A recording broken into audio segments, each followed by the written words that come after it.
Today, we discuss Miro. Listen, when it comes to running client workshops, the dream, of course, is to get those creative juices flowing, right? But typically what ends up happening is thousands of hours get wasted because of poorly facilitated meetings. So I have Maya with me today. She's a consultant who runs Fortune 100 workshops, from leadership training to team building, and she has the insider tip on what makes things work. Maya? Thank you, Jason. I've been doing this a long time. My number one tip is to bring everyone into that visual collaboration platform. So personally, I use Miro, and it's completely changed how I interact with the room. You have to give people a way to feel like they're in the room even when they're not. That's something you can do easily in Miro. Otherwise, they've seen the same slides and format 1,000 times. Falling asleep, eyes glazing over, yawns, all that. Exactly. When people follow me on the Miro board, everyone is literally going on a journey with me. We're adding thoughts, we're reacting, and we're voting for the best ideas. It's great. Connective magic. I like it.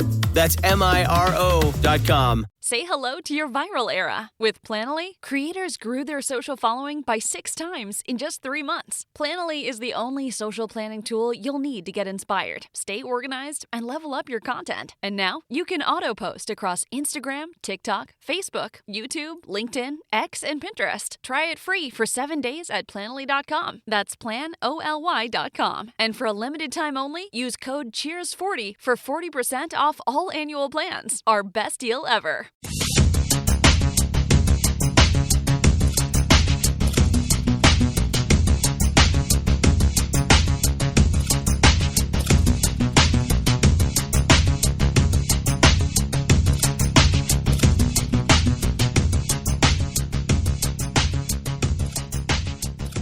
Welcome to this podcast, episode 10. My name is Tim Mitchell, and I'm in Toronto, Ontario, and I'm joined once again by Jaime Lopez Jr. in Seattle, Washington. How's it going? I have Jonathan Kuline over there to the left of me in Mississauga, Ontario. On the left. So I guess I'm the guy in the east, and you guys are in the west, right? Because Jonathan's west of me, and Jaime's really west of me. Right? Yeah, the commute from my place to Jaime's is a bit of a burn, but, you know, it's all west. Yeah, whatever. I'm also northwest of you, so I'm definitely north. Oh, that's true. Yeah, you're up higher. So is it snowing up there yet? It actually did snow this past weekend. It didn't stick around for very long, but it did snow. Do you guys get like heavy, like do you get like proper snow? Like you have to get the shovel out and like it stays for weeks at a time, or? Not usually. So this is probably the perfect example. The last time it seriously snowed, I ended up buying a snow shovel and then subsequently have not used it for the past 2 years because it wasn't necessary. So it's kind of a brand new snow shovel just sitting in my garage. You guys are probably like Vancouver. Vancouver's actually technically, I think a First Nations person I met there once doing some networking for us was telling me that Vancouver's actually technically a rainforest. So they get that kind of nice weather off the mountain and stuff like that. It's just they've cleared all the trees away, right? So I wonder if Seattle is in the same sort of climate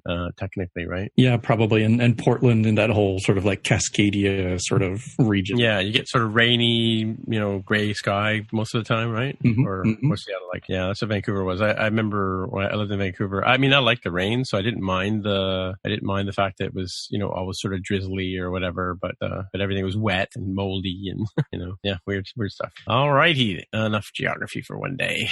So let's dive into the fact check. Jonathan, take it away. Woo! Fact check. So episode 9, fact check. 3 minutes, 48 seconds. Tim was referring to the Star Trek episode Tomorrow is Yesterday, episode 19 of Star Trek, the original series. The jet they destroyed was a U.S. Air Force F-104 Interceptor, according to the good folks at Wikipedia, who have all these breakdowns of Star Trek episodes. Good to know. Nice. Mm-hmm. And 5413 Elstree Studios is the name of the studio that is no longer there, but it's where they shot the original Star Wars films primarily. Right. And apparently Jabberwocky was filmed there too. There you go. And Tim's point, 5343, Raj and Howard have an ersatz homosexual relationship, according to Leonard's mother, Beverly, played by Christine Baranski. And that was in season 2, episode 15, The Maternal...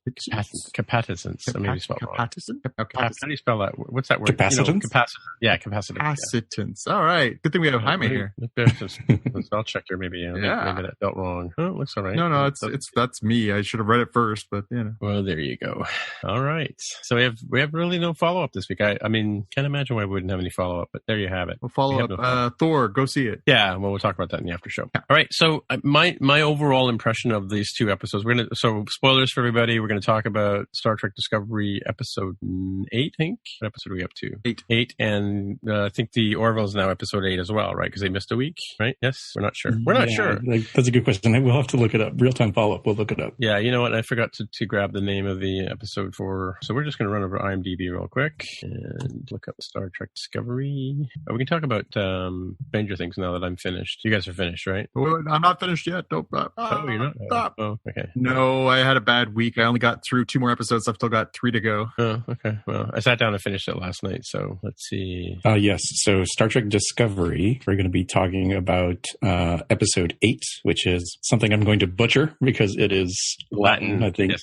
Vis Pacem Bellum. And for the Orville, we will be talking about also episode 8, Into the Fold. Into the Fold. Okay, I've lost my notes here. Let me just paste this in here for those of you driving at home. Yes, so we're going to be talking about Star Trek Discovery first. I did look up the title here because it's in and it means something like when at peace, prepare for war, I think. Okay. I might have that backwards, so I'll have to look it up again because there's a lot of very similar sounding ones. Yeah, interesting that the ship at the very beginning that they talk about was the ship gets attacked, right? If I'm not mistaken, at the very beginning, that was the Gagarin, named after Yuri Gagarin he was the first man in space, if I'm not mistaken, first right? Man in space, you got it. That's right. And I think, I can't remember the reference to 6 cloaked ships, but there were six ships that were cloaked by the Klingons. Yes, right? Invisibility field. Right, yes. So yeah, they're playing a little bit of games just like Star Trek Enterprise did with invisibility screens and stuff. That's, I guess, to make people feel better that it's technically not a cloak like you would have seen for Balance of Terror, but I don't know. It's stealth technology of some sort. I'm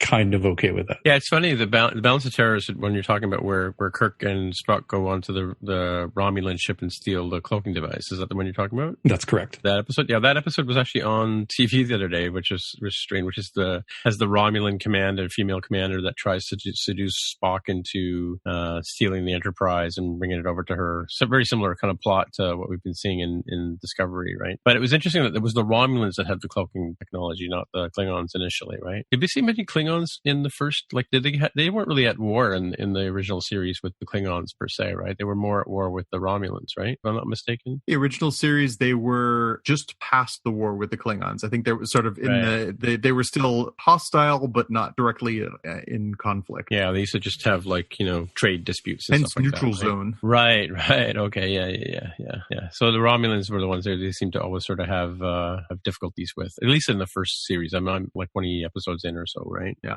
Apparently, the translation, I just looked it up. If you want peace, prepare for war. Oh, I see. There we go. Which definitely makes sense with the way that the episode sort of unfolds, right? Mm-hmm. So who wants to do the recap? I did it last week. Go ahead. Knock yourselves out. You want to take this one? I actually have notes for the Orville, but not for Discovery. So I'm kind of going off of just base memory here. All right. So our episode opens with the Discovery trying to come to the rescue of another Starfleet ship, the Gagarin, that's being attacked by a group of Klingon ships. They do their best to try and ward off the attack, but are unsuccessful and lose the Gagarin. And they realize that this invisibility technology that the Klingons have is proving to be quite the vexing thing for them. They decide that they're going to go to this planet to try and figure out how to modify this natural electromagnetic activity it has to try and detect these invisibility screens. And so they send Michael Burnham and Saru, the first officer, and Ash, the security chief, down to the planet with the mission of trying to find a way to adapt this natural resonance into a piece of technology that can help them. And while down on this planet called Pahvo, they discover that there's actually some non-corporeal beings that live on this planet. And this leads to a really interesting first contact scenario where Saru sort of merges his mind with these creatures, and they, for lack of a better term, brainwash him. And so we get another sort of classic Star Trek kind of adventure, alien planet, and one of the crew is not himself, and we end up with Saru in conflict with Ash and Burnham trying to prevent them from manipulating this technology, trying to keep them there and trying to sort of add them to the cult, as it were. Right. And so they had this really strange unit of measure too, called the kilometer or something like that. Kilometer, yeah. Kilometer? I'm not sure how to pronounce that. Yeah. Maybe Jaime can explain what that is. It's kind of like a mile, but you need more of them. It sounds like a very accurate measurement of some kind. Is this no?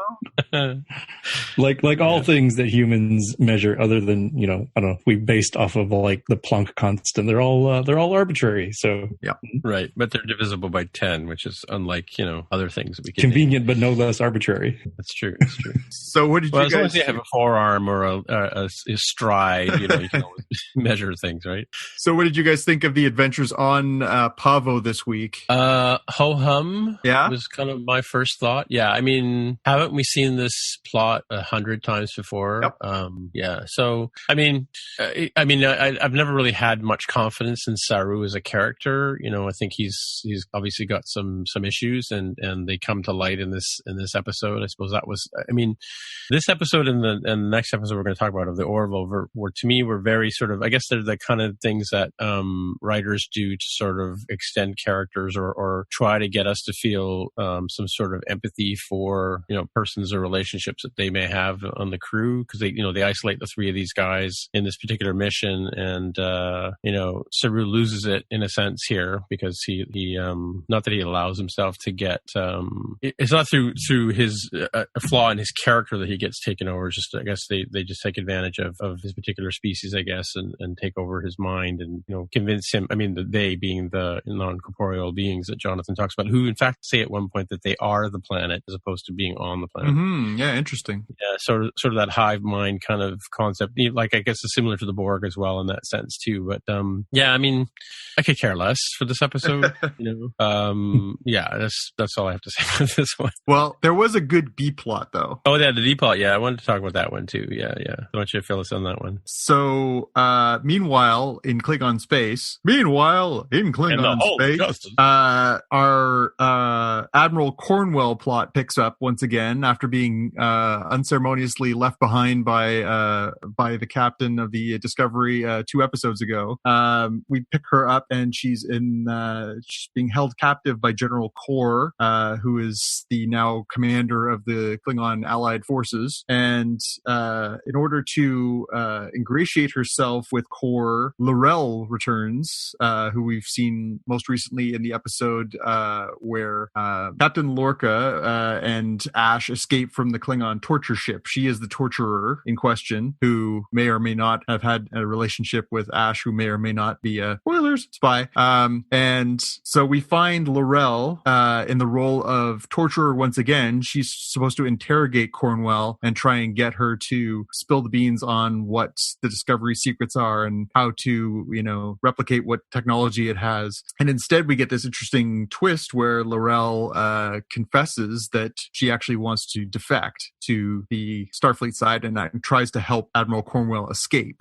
To which I say, really? Yeah, what do you guys think? Is that a ruse? Is she just trying to? She very directly says, "Take me to the Discovery." Yeah, that's true. And I mean, yes, a couple of things about that. One is I kind of wonder though, because of the way it ended, she had to actually. It looked like she killed Cornwell, which we're not really sure that she's done that by the end of the show, because she has to sort of prove to the General Corps that she's still, a proper Klingon in that sense. But one thing I sort of read between the lines, and that has to do with the sort of the knowledge of the setup of the whole thing. As we were finding out about the show before it hit the air, the lady who plays L'Rell, and I don't have her name in my hand, but she was sort of introduced as a sort of main actor in the series, right? So I kind of wonder if we're going to see her actually defect and actually become part of the crew of the Discovery, maybe a first Klingon Klingon Starfleet officer kind of thing, or Starfleet, person, right? Because I kind of wondered why they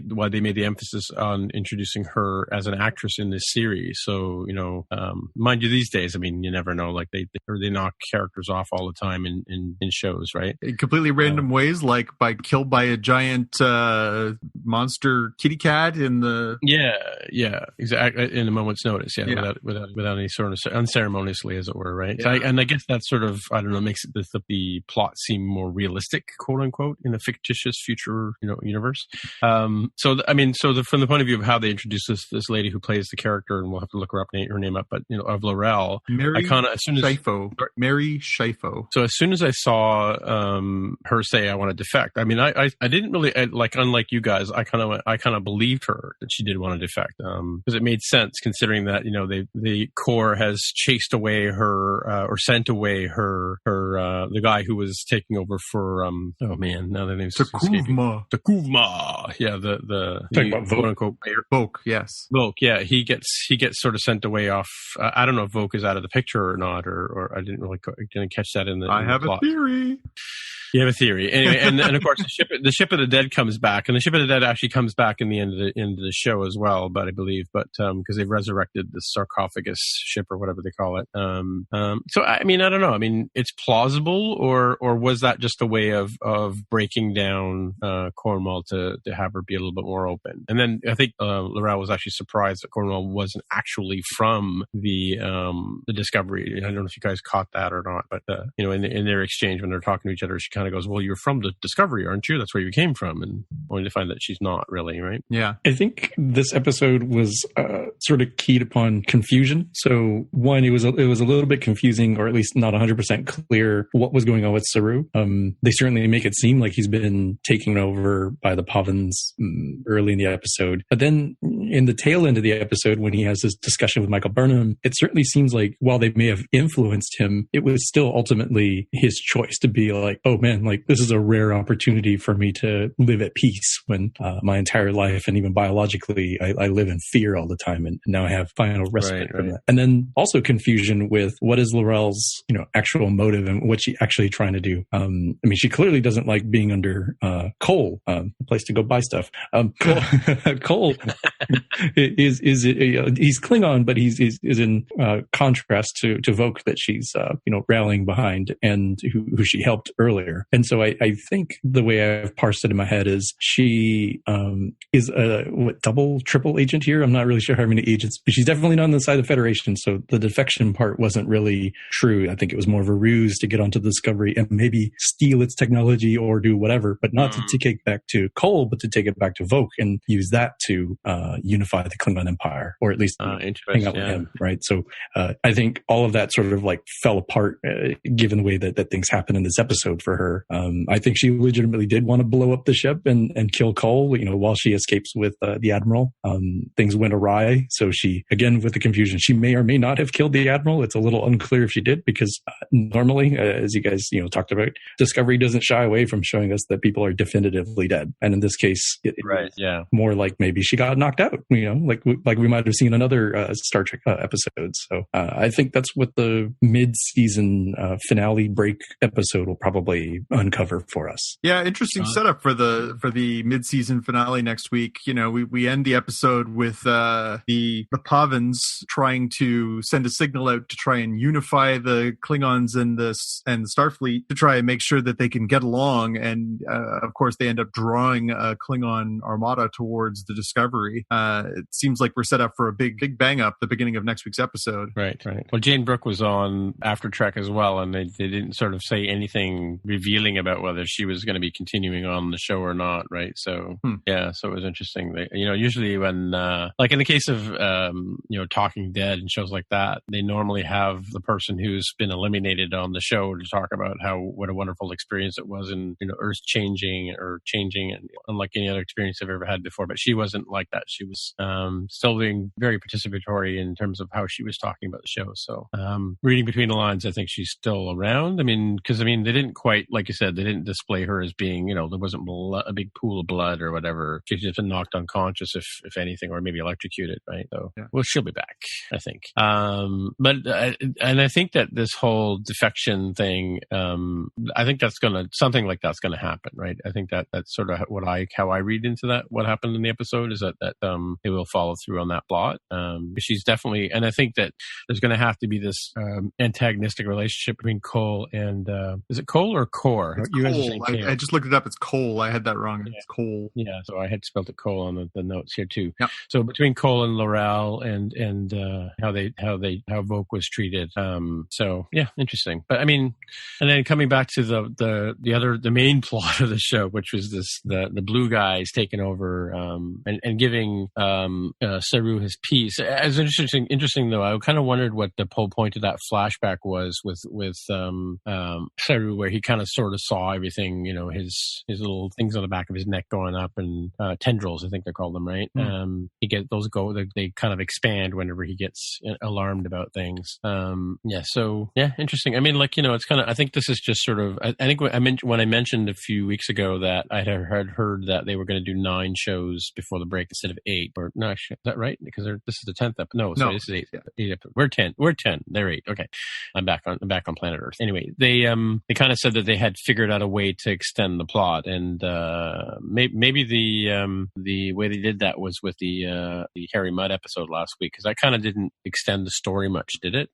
Other than our buddy, his name Ash, Anthony Rapp's character. Oh yeah, Stamets has to freak out. Stamets, he has to sort of freak out and confides in Tilly that, or she forces it out of him that maybe he needs an ally in this whole sort of thing, right? Because he's now got his partner into a catch-22 position as well, which is another third subplot in this story. The C plot this week. Yeah, the C plot that Stamets is not, coming out of this whole relationship with the spore drive unscathed, right? So, and that it's going to could affect his partner's relationship, who is in fact the ship's doctor, right?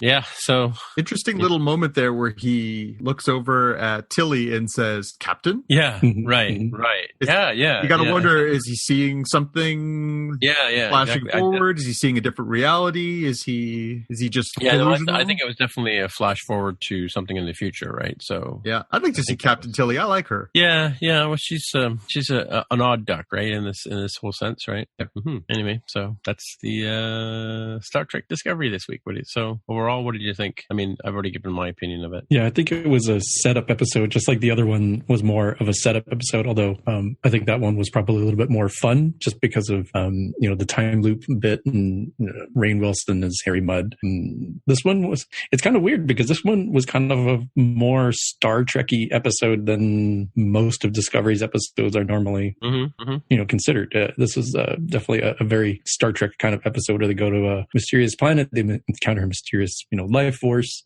bad things happen, they get taken over by something. I don't know. It's an all right episode. I definitely think it probably benefits a bit from the opening part, which is like it just starts with a bang when they have the Discovery facing off against the Klingons and using the Discovery itself as like not a human shield, a spaceship shield to try to cover the other ship and try to protect it from the torpedoes. Like that was kind of a cool thing we don't normally. Right. Oh yeah.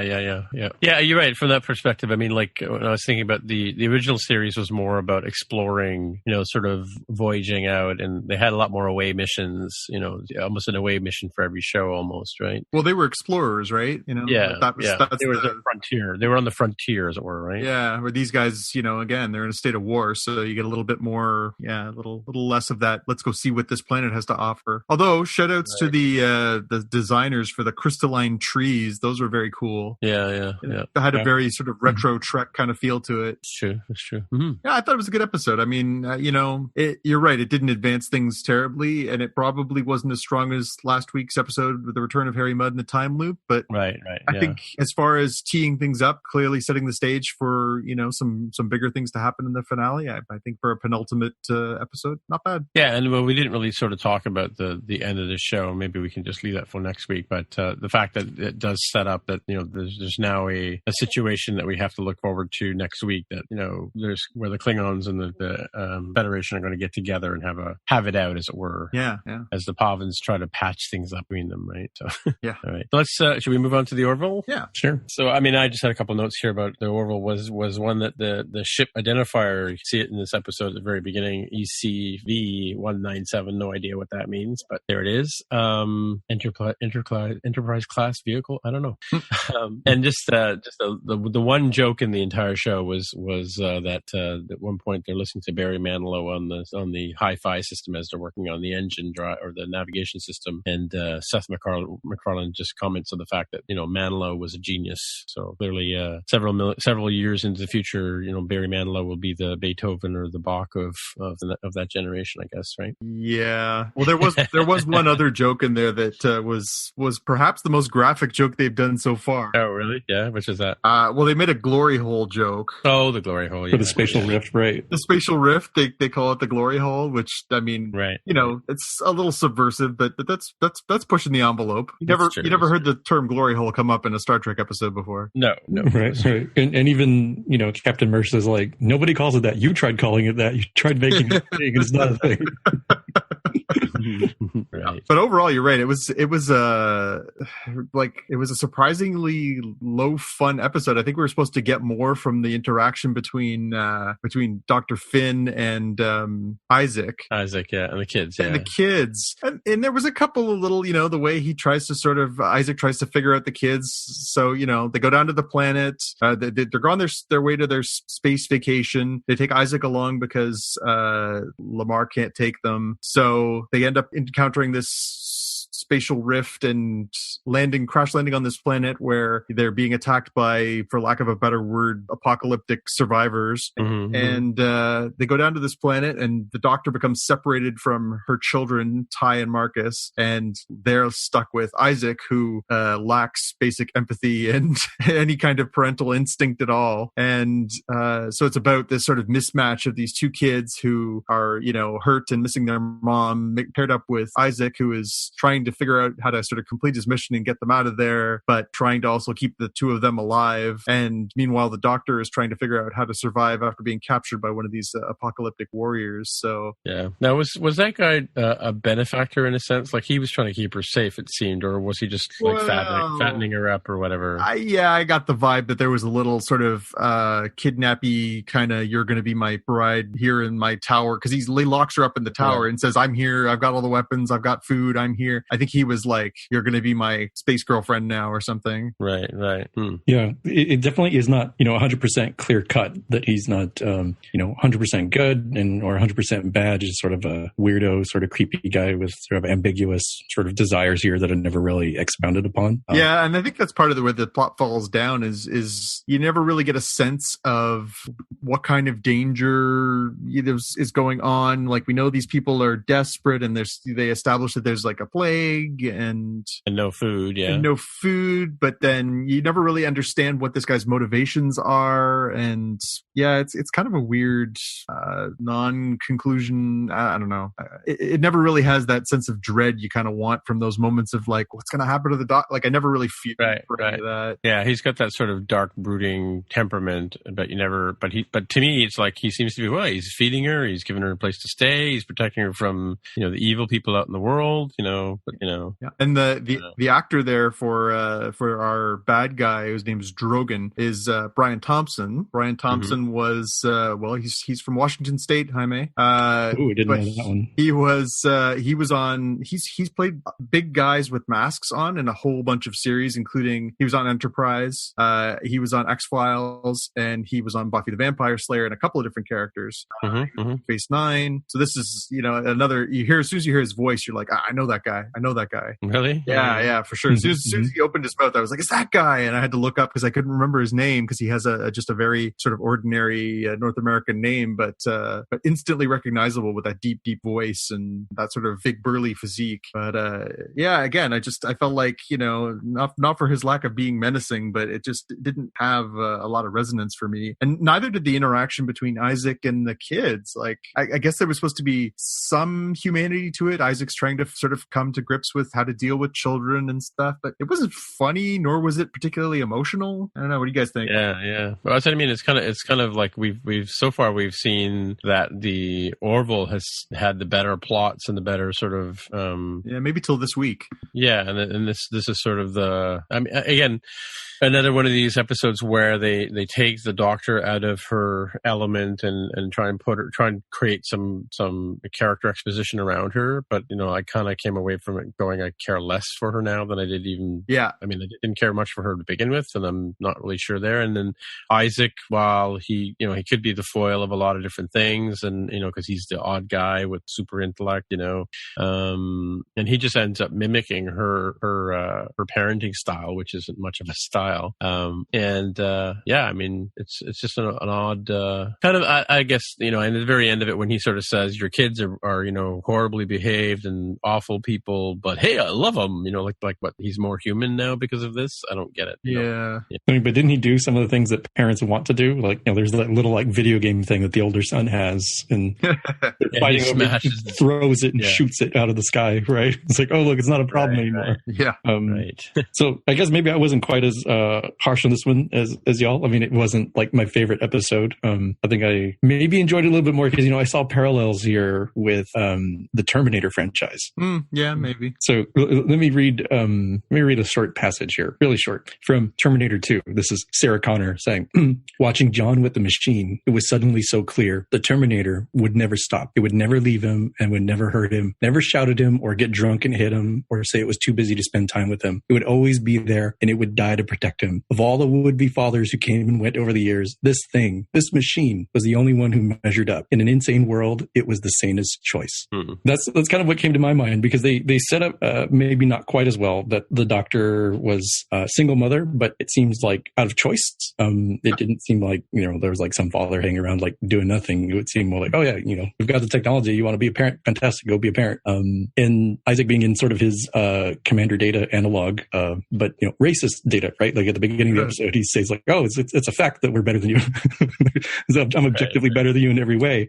But he doesn't understand how to deal with children, right? He mimics some of what the Doctor does and does some things effectively, like, oh, you got a dislocated knee, guess what? Or the knee? Yeah, I think it was the knee. Yep. Yeah, dislocated knee, guess what? It's like pulling a Band-Aid off right away. Don't even stop. Just move it right back into place and you're fixed. Oh, you need me to read this story? Okay, well, I'll tell you a lame story because I don't understand how that works. And when you ask for something better, it's like, okay, well, I've found Peter Rabbit in my data files and I actually have the capability of saying it in your mom's voice if that's really what you want. So yeah, I got some real Terminator 2 Arnie vibes from it. Yeah, I think the issue I had with the episode is that, and maybe this was the opportunity they wanted to try and develop these characters a little bit, but it's got to be awfully hard for Mark Jackson playing Isaac as somebody without a face who can't emote. The kids were not particularly likable, and I'm not a huge fan of Penny Johnson-Gerald, who plays Dr. Bin, either. So I didn't find myself investing. Like, I just didn't feel strongly about this. And again,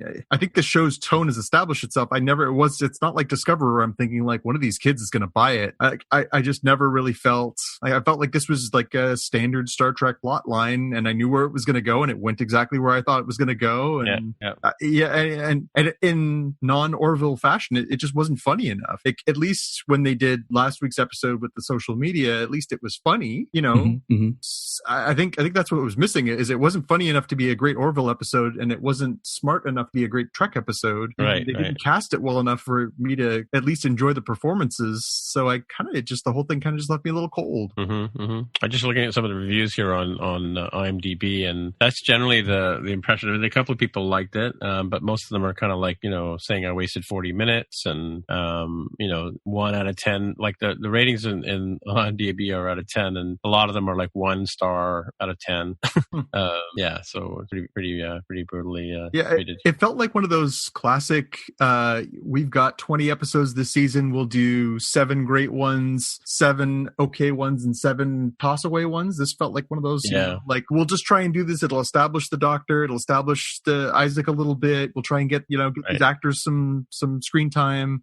But it just didn't resonate. But my question is, like, will we ever see these kids again? Like, that's the other part. Like, where was the investment in the 2 kids, except for the young kid being all huggy and stuff? Yeah, I hope not. They were not strong characters. No.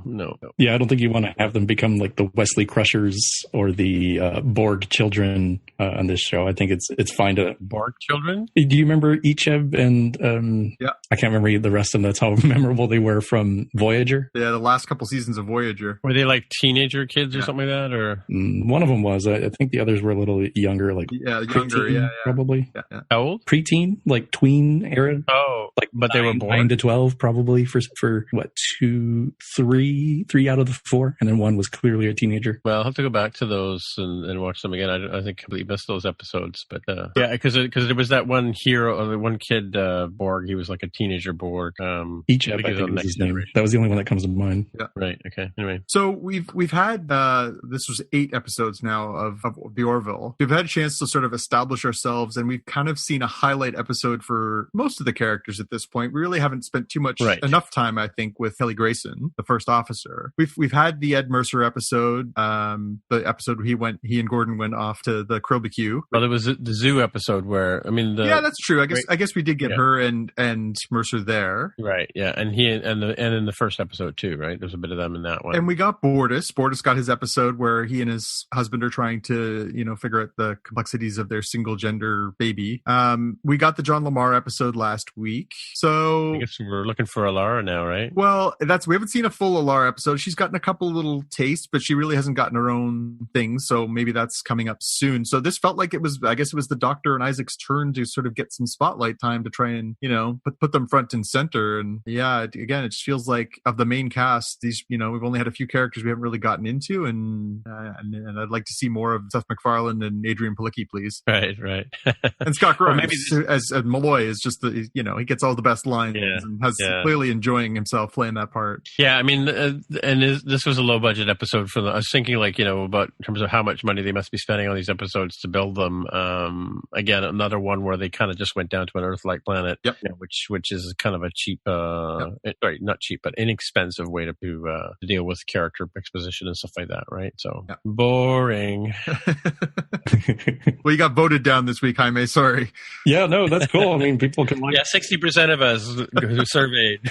66, 2/3 of the people we've surveyed agree that is a no on this episode. That's cool. That's okay. Yeah, I don't know if you heard more than just go, but Jaime pulled that on me last week, right?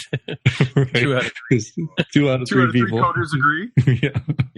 Yeah. We're rapidly running out of time on these episodes. I'm looking at the Orville. They're only slated for 13 episodes for this season. Sure, it says 14 on IMDb. Oh, really? Okay. That's entirely possible, but nevertheless, not many left. Considering that Cupid's Dagger number 9 is coming up soon, and then of course we have the mid-season finale for Discovery, and even that was going to be only 13 episodes total for the season. Right. Mm-hmm. Well, I'll catch up. We can catch up and do our Stranger Things recap and our Walking Dead recap and right.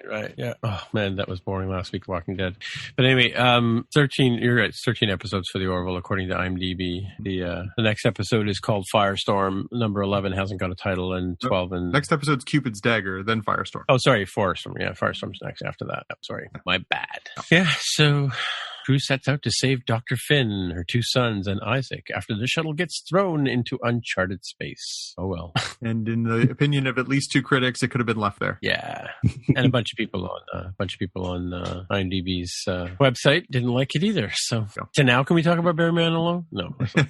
It's about time somebody actually put together a Barry Manilow fan podcast. Well, did you know that Barry Manilow wrote the Dr. Pepper song? I did not know that. See, I'm a pepper, you're a pepper. Would you like to be a pepper too? That's Barry Manilow. And he also wrote some of the early Pepsi commercials and a bunch of McDonald's ones. I think the You Deserve a Break Today, I think that was him as well. Yeah, so he had a whole career writing. Well, let's go look at the Wikipedia page. Jingles and stuff. Now I'm starting to think, does he have Kit Kats Give Me a Break? Because it seems like it's similarly themed. Yeah, I don't know. You're right. On his Wikipedia page, there you go. Jingle rhymer. Wrote The Good Neighbor, Like a Good Neighbor, State Farm is there. He wrote the I'm stuck on Band-Aid because Band-Aid's stuck on me. Really? Kentucky Fried Chicken, Pepsi, Dr. Pepper. Is it on his page or on Wikipedia? I'm looking at his wiki page. It's down in the career section in the 1960s. Right. Oh, in the 60s. Yeah. I happen to remember that because my sisters had a double fold album by him, and he, in the middle of it, he did a medley of his TV commercials. Oh man. Oh yeah. In between, I Write the Songs and Copacabana, I guess. Right. Oh God, I can't believe I just put that earworm in my head.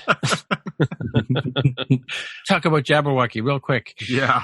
Did you get the Blu-ray yet? No, is it out already? Yeah, I think it came out last week. Oh, okay. It's going to be on my list, you know. Well, I'll just, I'll start my Christmas shopping early. Sure. Oh, speaking of, yeah. Anyway, what else can we talk about for the next 20 minutes or so? I guess we could talk about the pick that somebody put on here. I put on two picks. Oh, 2 picks. I don't know if Jaime's got any for this week as well, or you have a pick there, Jaime? Something you want to see? Something you don't want to see? You know, it's so weird. So the continuing drama around Blade Runner. So, no, we didn't see God. any one of the Blade Runners this weekend. Have you seen Firefly at least? I mean, I've seen Firefly, but in this case, it turns out to be. And you've seen Red Dwarf, right? You've seen Red Dwarf? No, I never actually did see Red Dwarf. Oh man, this podcast is over. Is there a required reading list on this podcast? Yeah, exactly.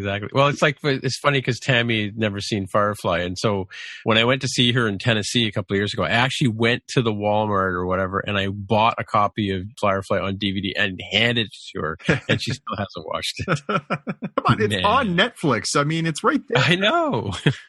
And Amazon has Serenity, so yeah, there's no excuse. Anyway, sorry, Jaime. Tell us about your trials and tribulations or tribbles with Blade Runner 2049. So I was finally able to obtain a copy of the final cut from a friend. There you go. That's great. And then the fiance decided she wasn't in the mood for that, and we ended up watching Baby Driver, a decent flick. It's pretty good. Yeah, you redeemed yourself. Yeah, definitely not sci-fi though.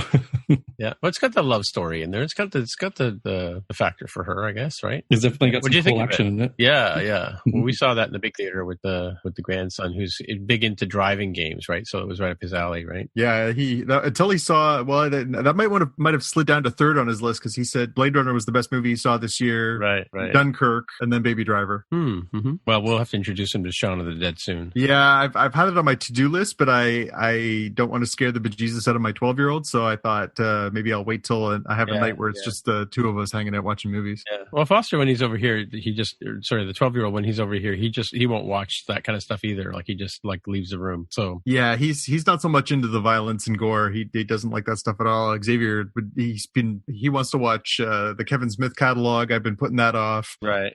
He wants to push into he wants to watch the rest of the Matrix films. I told him quit while he's ahead. Yeah, exactly. Yeah, I agree. There's a whole list. He wants to push into the modern Bond movies, and I'm waffling about that one. I let him watch the Pierce Brosnans, but I haven't let him watch the new ones. They just, I don't know, I feel like they're maybe just a little bit too mature for him. Gratuitous, yeah. The testicular torture in the first Daniel Craig movie, I don't know. That's right. That's a bridge to cross, Yeah, I forgot about that one. Yeah, I assume he'll just go see it over at your place at some point, and it'll all be good. I don't have Bond movies. I won't have to feel guilty about showing it to him. I saw it with Grandpa. Oh.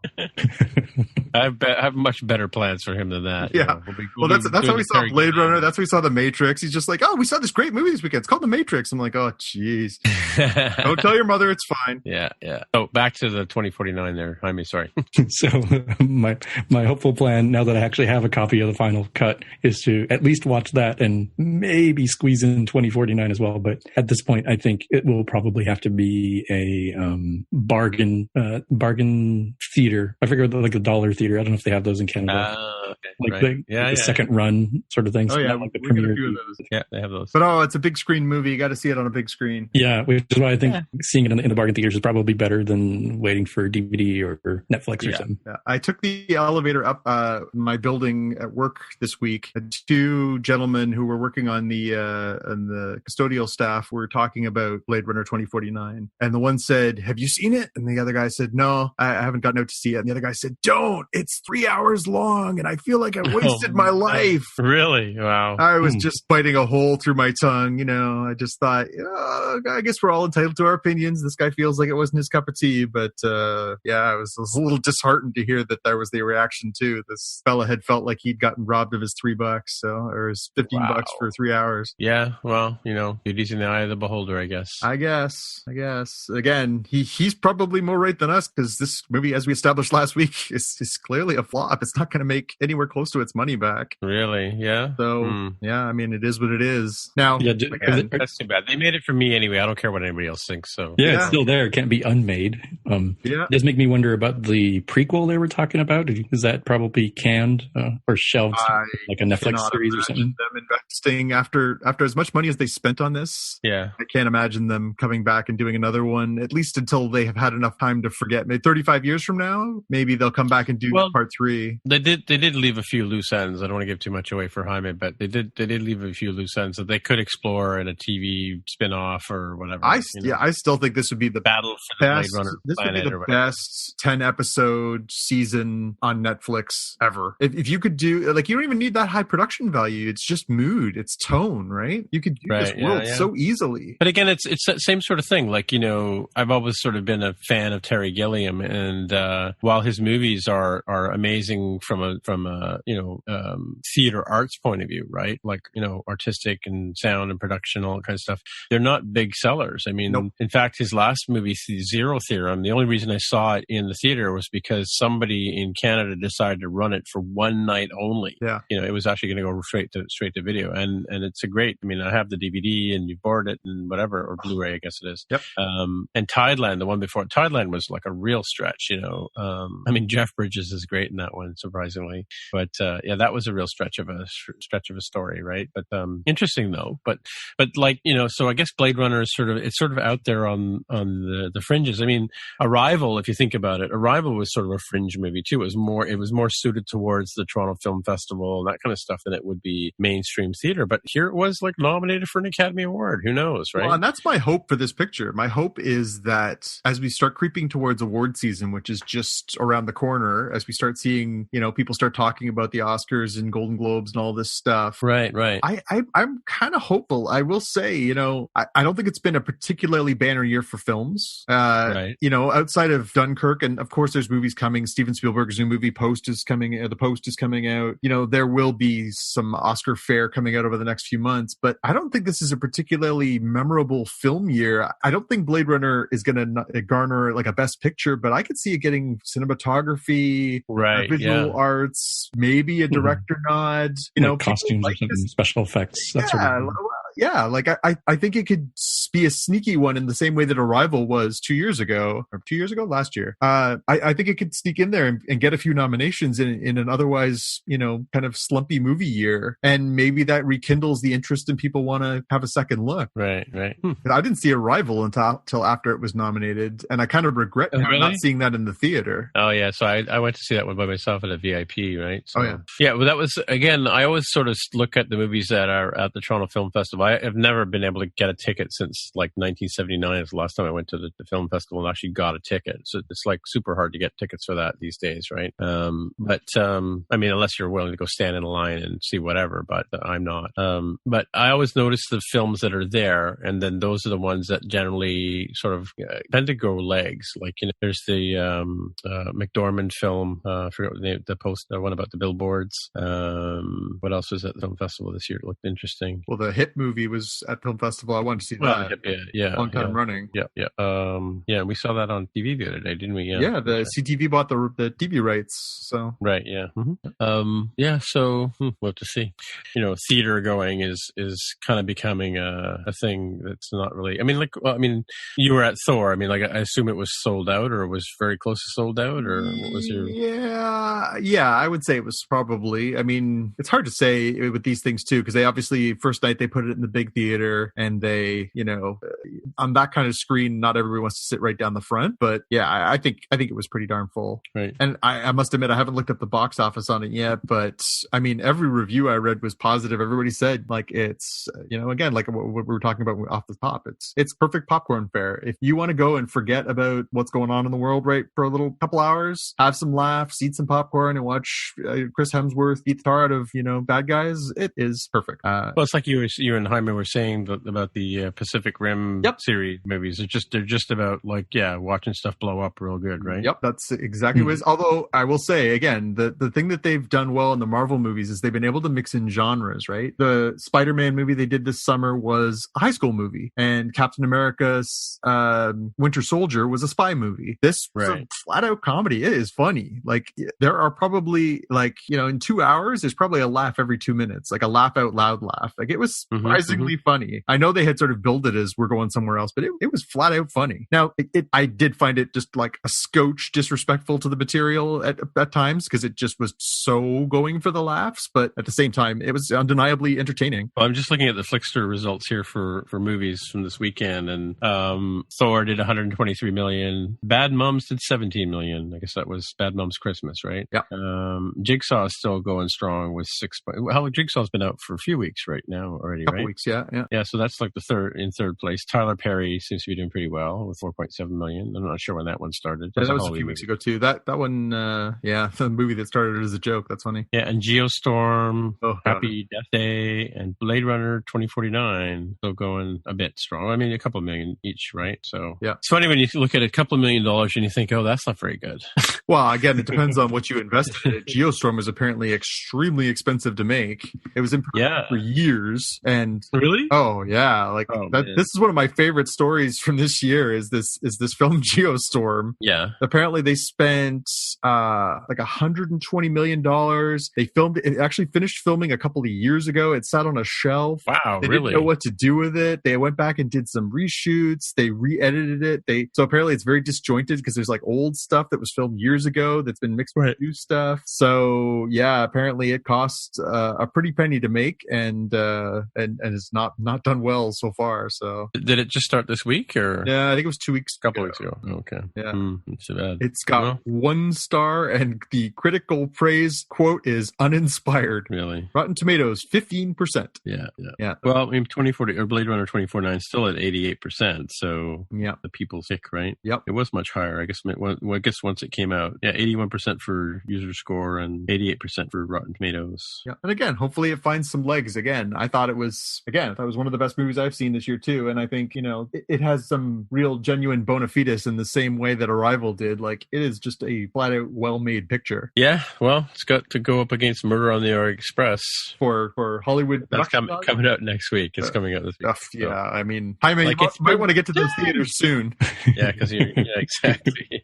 Exactly. All right. Well, I think we're done. We didn't do your picks. My picks. I'll do your picks. I'll do one quick one and one slightly longer one. So the quick one is they announced that Seth Rogen and his writing partner, whose name eludes me at this, Evan Goldberg, are going to do an adaptation of the comic book series The Boys for Amazon. It is an exclusive on Amazon. The Boys is Garth Ennis' book, same guy who did The Preacher, which is now an AMC show, which Rogen and Goldberg did and are doing.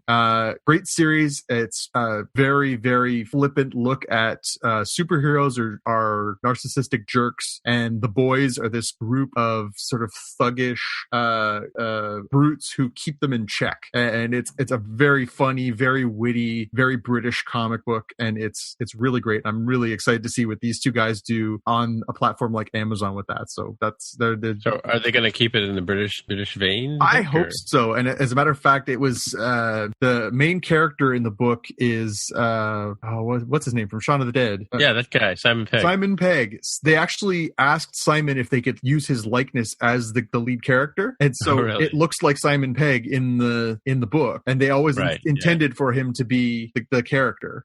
So I'm dying of curiosity to know if that's somewhere they're actually going to go with this, because I would love if they would get Simon Pegg to be in this. And the other thing I have for my picks, so have you guys heard about this naming contest at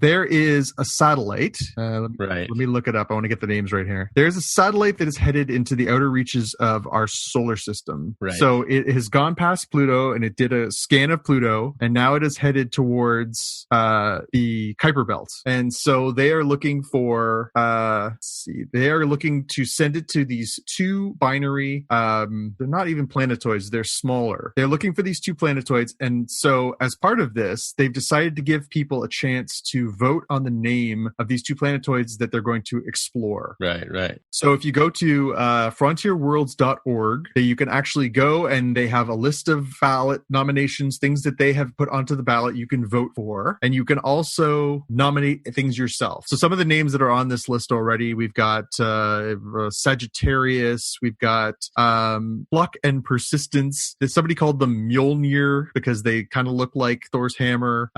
There's a couple of ones, Pangu, which apparently is based on Chinese mythology from yin and yang. So interesting. Okay, fun. Somebody called nominated and actually got it onto the ballot, Zadum, which is from Babylon 5. Oh, really? Yeah. So I'm surprised there's no Jay and Silent Bob on here. Dude, guess who was the guy who put in the nomination for Jay and Silent Bob? Is he on this show? I 100% did that. I decided I would try one real one just to see if I could actually get a nomination. And I tried one pie in the sky one because I've just got that sense of humor. So for my sense of humor one, I totally picked Jay and Silent Bob and said, they're just kind of hanging out there in space. That's the most Jay and Silent Bob thing you can do, right? They're just hanging out there. Yeah. My serious one was Castor and Pollux, which are the Roman gods that are based Gemini, so twins. Right. Yeah. We'll see if anything comes from that one. So it got me thinking about the famous duos in sci-fi. So if you guys are going to name something after famous duos in sci-fi, what do you come up with for Batman and Robin? Batman and Robin comic books. Okay, Jaime? Duo. I'm going to go with Beavis and Butthead in light of Jay and Silent Bob. Yeah, I went to in the vein of our show, Kirk and Spock. Oh, right. Kirk and Spock. Yeah. Han and Chewie. Right. R2 and 3PO. Yeah, for sure. Luke and Leia. Maybe. I don't know. Howard and Raj. Yeah. Leonard and Sheldon. Yep. Yeah. How about Mork and Mindy? Yeah, that's true. That one too. Yeah. Yeah, I found myself falling down the rabbit hole of what could we name these things that would be hilarious. Starsky and Hutch, Cagney and Lacey. Oh yeah. So I highly advise, get your sense of humor out there, kids, and send these guys. Apparently they are doing, they're going to do a running ballot. So basically they're just going to keep adding things that they like. So what they're doing is these are the unofficial names they're doing, but they're also going to come up with an official name. So right. So Bodie McBoatface might actually make it. I think the notion is they're going to do a ballot. They haven't put anything too outside of the Babylon 5 reference. They haven't put anything too crazy on there yet. So I don't know how crazy they're going to go as far as their choices on the ballot. But get creative, kids. There's lots of opportunities to have some fun here because the opportunity to name celestial bodies comes along very seldom. Right, not very often. Yeah. So have some fun. Robin and Marion. Snoopy and Woodstock. Farley and Spade. Huh? Chris Farley and David Spade. Oh, really? Farley and Spade. So young. I haven't seen all that those movies. There's Tommy Boy and what else was there? Black Sheep. I haven't seen Black Sheep. Oh, that's funny. Not as funny as Tommy Boy, but it's funny. Yeah. Yep. Right. That's my picks. Alrighty. Good on you. And you have nothing, Jaime, right? No picks this week. Nope. And I got nothing either. That's surprising. I can't believe that. Holy cow. Also, everyone should go see the new trailer dropped today for The Post, the new Steven Spielberg movie on... Okay. What's the general gist of it? It's about the Watergate. Just high level. Oh, okay. Oh, the Watergate scandal. It's Steven Spielberg doing All the President's Men. Oh, the horror. With Meryl Streep and Tom Hanks. The horror. Did you hear me say that I am aware of your disdain for the Watergate affair? No. My sister Aruna told me that, and I totally forgot this. I didn't even realize at the time we were actually in Washington when the story broke. Yeah. So it's like a bad smell. I just can't get rid of it. That's right. It's following you around, man. I stepped in it. Make sure you don't step in it. Tim, I thought that would be one of those like deathbed confessions. So you're saying you were around at that time as a foreign agent, because you were. Yeah. I was a spy from Canada. Exactly. Trying to scope out the whole maple syrup situation. Yep, that was us. All right. Well, I guess that's it for another week. So hey, Jaime. Jaime, if people want to look for you on the interwebs, where would they point their browser? Best place is I'm on Twitter as @DevOfTheHair. And hey, Jonathan, if people want to look for you, I am on Twitter at JPK News. All right, and I am Tim Mitra, TIMMITRA on the Twitcher machine, and that's it for another week. We'll see you in the future. Bye. Goodbye. Bye. If you want to find out more about the podcast or see the episode show notes, visit the Spockcast website at spockcast.com.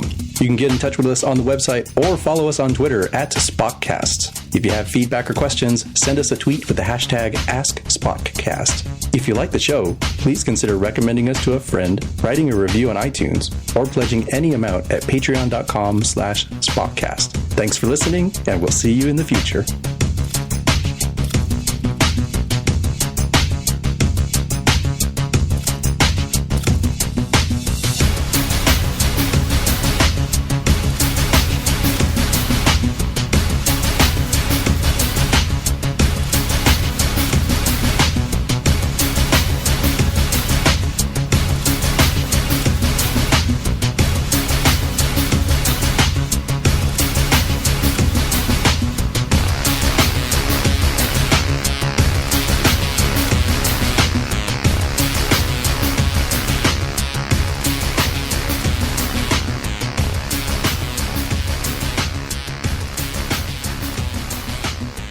So how was Thor Ragnarok? I heard another friend of mine gave me his review. He said if you saw Guardians of the Galaxy, it was sort of funny like that. Yeah. Thor Ragnarok was good. It was funny and it was actiony. Mm-hmm. It was like perfect. Go sit and forget about the world for 2 hours, popcorn fare. Mm-hmm.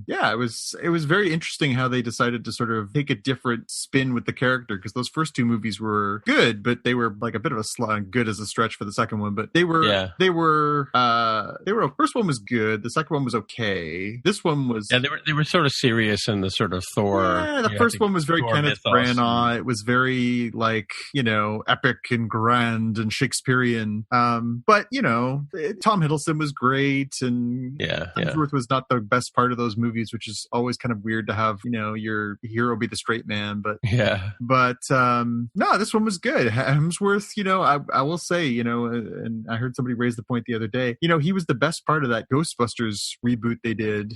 I still haven't seen that. He stole all the scenes he was in. He was charming and funny and goofy and he played the Annie Potts character. He played the Annie Potts character. Yeah. So actually, let me ask you a question. So I started watching that on one of the online services. I can't remember if it was Netflix or something like that. But then I watched it for like the first 20 minutes or 10 minutes or something, and then something shiny got my attention and it went away. But I can't remember what network it was on when I was watching it. I think it's on TMN. I think you can see it on TMN. Oh, TMN. Oh, right. Yeah, Okay. It's on TMN. I think that's, I watched that with Foster. And, again, nothing will be able to hold a candle to the original Ghostbusters. It's just an absolute perfect storm of prime of his career, Bill Murray, mixed with, amazing Ivan Reitman at the height. And there's just, Dan Aykroyd and Harold Ramis. And it's a really exceptional. Yeah, it's a period piece in that sense. Well, it's a classic sort of piece in that sense. Yeah, it's just a perfect piece of that era, and it's hard to touch. So anybody touching that was going to come under scorn. A lot of people took shots at it because, they decided to do an all-female Ghostbusters. I thought they were great. I thought they were really funny and likable and, brought a lot of different mixes to the table. I thought it was good. But I think my only quibble with it would be the plot just wasn't as strong. Like, it wasn't the actresses, it wasn't the performances, it wasn't the jokes. It was kind of it was okay plot. You don't invest. So I think that was my sort of take on the whole thing, was that it felt like very Hollywood contrived a little. Just not as strong as it could have been. So getting back to Thor Ragnarok, didn't we lose the Nordic actor that played the professor guy? He was a bit beneath in the second movie. Didn't we lose him last year? Yes. Skarsgård. What's his name again? Stellan Skarsgård. Okay, right. And how did they deal with him not being in the movie? They just wrote out. They wrote him, and they wrote out the Natalie Portman character, and they wrote out the Kat Dennings character. They do. The only one they touch on is at some point early in the picture they mention that Thor and the Natalie Portman character, Dr. Jane Foster, have split up, and there's sort of a quip about the fact that whether he dumped her or she dumped him, and he sort of defensively says, no, I dumped her. So yeah, they just basically just sort of said, look over here, we're doing something completely different now. Right. So does that mean that Natalie Portman is no longer in the Marvel universe? I believe that is what we're supposed to take from this, is that they decided to go a different direction, and she was not part of it. But I don't know if that was her saying no thank you, or them saying no thank you, or a mutual no thank you, but she's out. So right. So they and they also didn't bring back oh goodness, I don't remember her name. The actress who played Lady Sif. I'll just give it a quick look here. Who played who? Lady Sif. She was the female. Oh, the girlfriend from. She's on Blindspot now. She's great. Jamie Alexander. Jamie Alexander.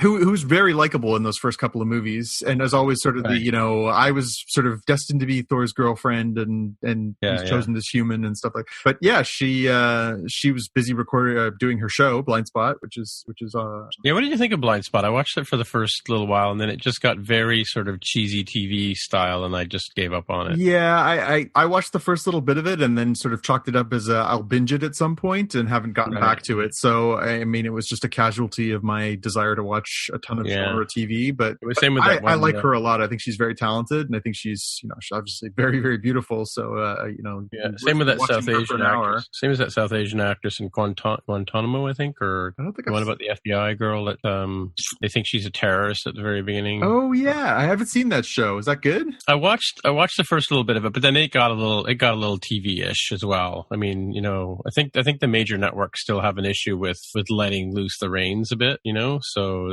they're very predictable plots, points and stuff like that. So I stopped watching that one, but I know now that it's on the Netflix, and so I might go back to it. But is she not from Degrassi? I kind of saw some sort of connection. She's from Degrassi at some point. Well, we happen to have the internet right here in front of us. Let's see. Yeah, we do. Anyway, so we got Jaime here. Hey, Jaime. Hello. Hey. How you doing, bud? So we're trying to do a little bit of Thor. So here's the story with Thor. So Jonathan and I were both planning on going to see Thor, and Carol dropped the car off. Like I work right downtown, and so I basically walked 15 minutes north to meet Carol and get the car. And then Toronto traffic is so crazy. I mean, Mark complains about driving from Redwood City to San Jose. I drove 2.5 miles in 90 minutes. Wow. Right. So by the time I got down to I drove people in Toronto will know I drove down Bay Street to try and get on the Gardiner Expressway, which was all backed up for some reason or whatever. Lakeshore was all backed up too. So I drove from Dundas down to Lakeshore in 90 minutes, and I was sitting in the right-hand lane. I had another 45 minutes of driving to look forward to meet Jonathan to watch this movie, or I could go into the left lane and say, screw it, I'm going home, after a long day's work, right? So I just sort of thought, I'm not that big a Thor fan. So, I mean, I kind of was when I was a kid, but, I decided, okay, well, you know what, I'll just pass on it. I'll catch it some other time. But man, that was brutal. And so Jonathan and I are going to go see Justice League next week. Yep. Next week. Yep. I'm taking the transit. I'm totally taking the transit. That's with the cars. You can drop me at the subway station after the movie or whatever, but I am not going to go through that nonsense again. Again, those of you who listen to our show, and I know there's only like a handful of you right now, but those of you who listen to our show who drive in downtown Toronto, you need your heads examined. Take the transit, because sitting in traffic like that every day, you guys are nuts. I don't care how good the podcasts are. That's it. You load up your Squadcasts. I was going to say, Tim, you missed out on an opportunity, I think, probably, I don't know, half an hour into this. I might have considered pulling off to the side, pretending, popping my trunk, my hood, pretending that there's something wrong with the car and just walking home. Just abandon your car there and just come. Yeah. Well, no, it's funny because as I was getting close to Lakeshore, there was one more exit before getting onto the highway, and there was a nice man there waving with his flashlight to say, come park here. And I literally thought, I could park my car, I could still take the transit and make the movie, but then I'd have to go back and get the car and blah, blah, blah, blah, blah. It's just, they do all the event, like night they do the event parking for like the Blue Jays games or the Leaf games, I guess it is now, right? But or Raptors games. Yeah, no, I seriously thought about parking the car and just, bye-bye. You guys are nuts. Yeah. Well, you missed out. It was an enjoyable flick. I would say go see it still. It's funny. It's a flat out funny movie. Like, yeah. I still have to see Wonder Woman. I haven't seen Wonder Woman yet. Yeah, you got to do that too. Not as funny, but a good flick. Look at that. We ended just on time. Perfect. I was trying to be expedient there. Yeah, I lost track of time. Okay. All right. I'm ending the recording. There's a new travel agency in New York City. That's right, a travel agency. But we specialize in journeys of a different kind. We're Union Square Travel Agency, and we sell cannabis. Visit us at 13th and Broadway or unionsquaretravelagency.com and clear out your overhead compartment, because an open mind is your boarding pass. For use only by adults 21 and older, keep out of reach of children and pets. In case of accidental ingestion or overconsumption, contact the National Poison Control Center. Consume responsibly.